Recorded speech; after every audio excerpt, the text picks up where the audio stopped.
on the account of the ascension that we hear in our first reading, because I think there's a really important thing that takes place that is a good metaphor for all of us, spiritually speaking. And that is, we see in the first reading, the apostles and Jesus head outside of the city of Jerusalem. And of course, Jesus gives some last-minute instructions and then ascends into heaven. And the first reading describes how the apostles are all basically, it says, while they are still looking at the sky, a couple of angels appear alongside them and say, "Men of Galilee, why are you looking at this? Why are you looking at the sky? Why are you waiting? Jesus, He'll come back later. Don't worry about it, but go." And you can just sort of imagine that. The apostles who have followed Jesus, have given everything up, have endured persecution and poverty and all these other things, and now He's gone. And they're just kind of like staring there, waiting, for something. Maybe He'll come back, they probably were telling themselves. Maybe He's just kidding. We never really understood whatever Christ was talking about. We never got it.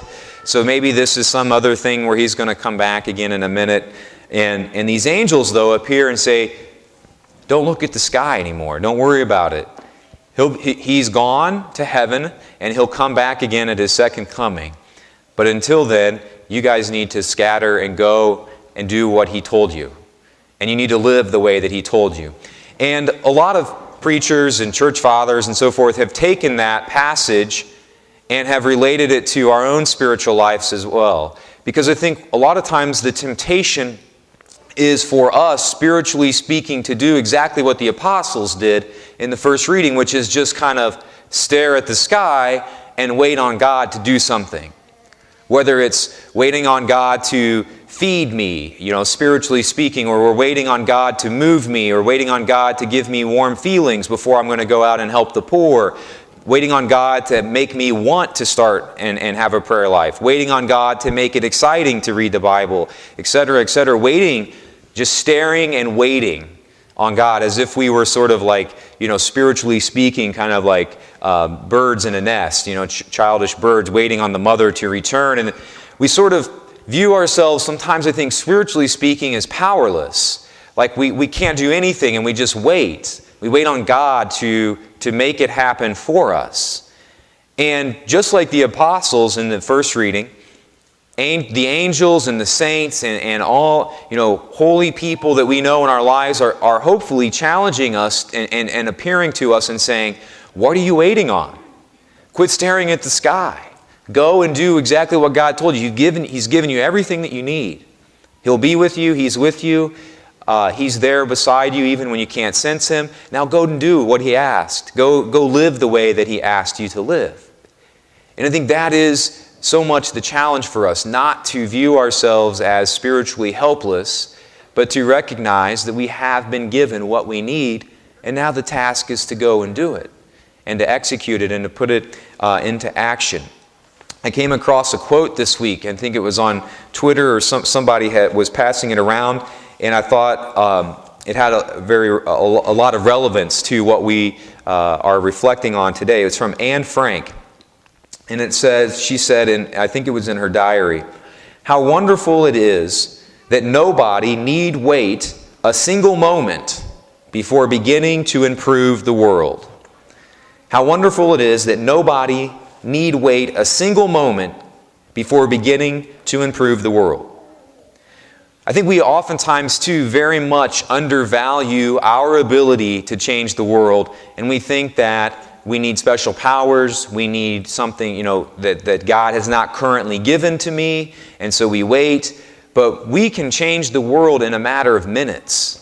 The capacity, I think we often underestimate in a big way, the capacity that we have to do good in the matter of minutes.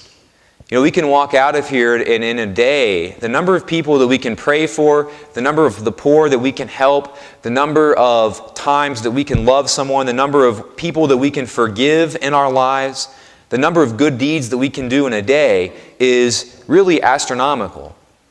And this was brought home to me in a special way this week, in a sad way, in a difficult way, but also in a very beautiful way. A friend of mine, when I was in the seminary, his name was Carroll.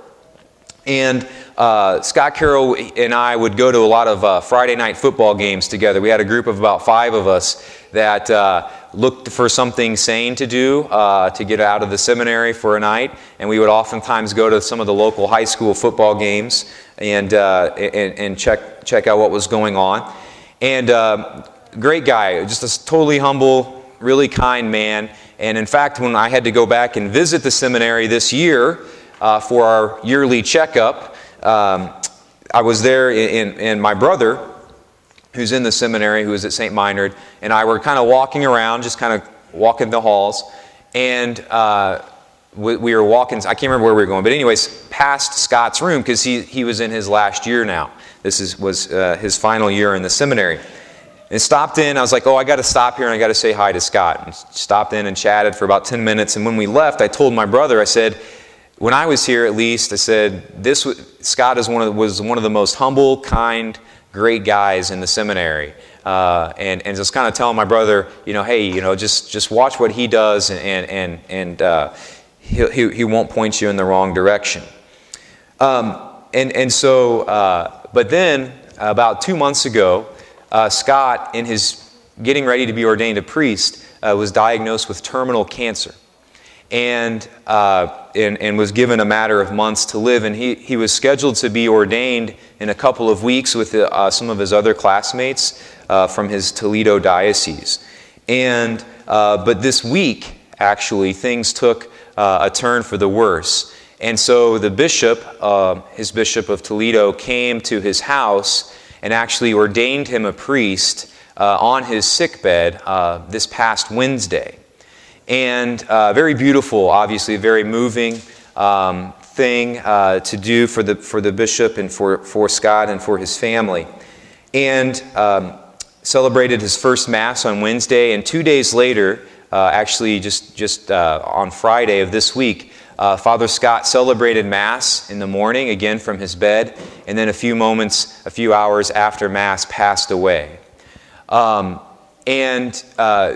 Made a lot of news articles and so forth. A lot of people have picked up on that story, very beautiful story of Father Scott Carroll, who was a priest here on earth for 2 days. And I think a lot of people would look at that and say, why would God let that happen? Why would God, let this man, give his life and so on and so forth for only 2 days of being a priest here on earth? But I think when people say things like that, I think, again, it shows how much oftentimes we underestimate the power that we have in a day. And I think that there will be a time, obviously, when we get to heaven and we see all of the people that Father Scott was able to pray for and all of the good that he was able to work in those 2 days. God knew from the beginning of time that Father Scott would be a priest on earth for 2 days. And God, in his plan, must have recognized that it was worth it, that it was all worth it to have him be a priest, even if it was for only 2 days. We have an amazing ability to change the world, and God is asking us to go out and do these things, to go out and do good things, and to become saints.